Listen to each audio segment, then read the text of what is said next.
Berbicara adalah kemampuan mengungkapkan bunyi-bunyi artikulasi atau kata-kata untuk mengekspresikan pikiran, gagasan, dan perasaan. Kegiatan berbicara pun merupakan suatu bentuk perilaku manusia yang memanfaatkan faktor-faktor fisik, psikologi, dan semantik, dan dilakukan di lingkungan sedemikian efektif secara luas dapat dikatakan sebagai alat manusia yang paling penting bagi kontrol sosial sebagai sarana komunikasi.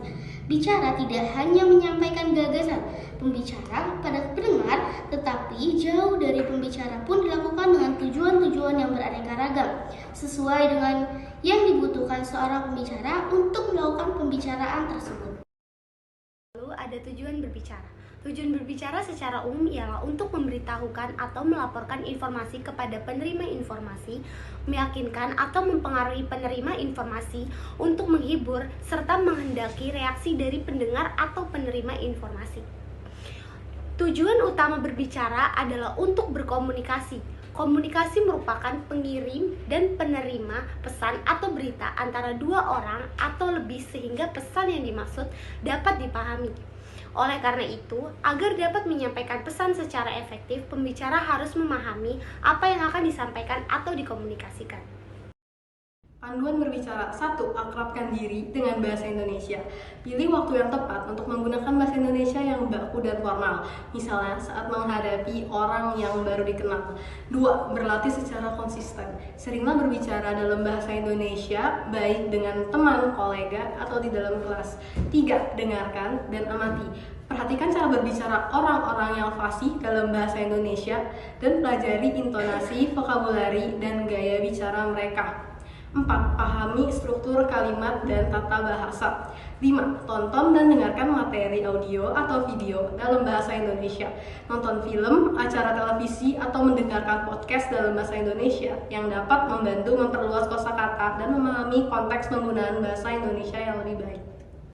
Nah, selanjutnya yang keenam, simulasikan situasi berbicara. Berlatih peran dalam berbagai situasi komunikasi seperti presentasi, percakapan formal, atau diskusi kelompok. Yang ketujuh, mencatat dan melafalkan. Ini bisa dicontohkan dengan membuat catatan tentang kosakata dan juga frasa baru yang ditemui, kemudian melafalkannya secara berkala. Yang kedelapan, membaca dengan suara keras. Misalnya membaca buku atau artikel dalam bahasa Indonesia dengan suara keras untuk melatih pengucapan dan juga intonasi yang benar. Yang kesembilan, bergabung dengan kelompok belajar untuk mencari komunitas atau kelompok belajar bahasa Indonesia di lingkungan sekitar. Ini bisa dicontohkan dengan cara berlatih dan berbagi pengalaman dengan sesama peserta.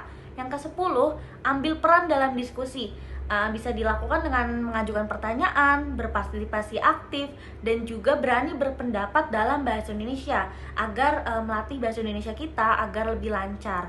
Yang ke-11 ini rekam dan juga evaluasi. Merekam percakapan atau presentasi, kemudian mendengarkan ulang dan mengevaluasi apa sih kekurangan yang perlu diperbaiki. Dan yang ke-12, berbicara.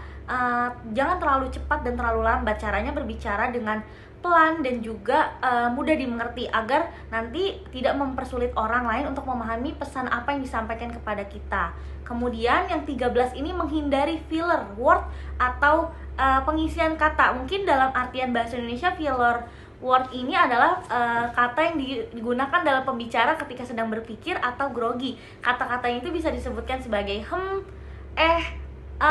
dan lain sebagainya.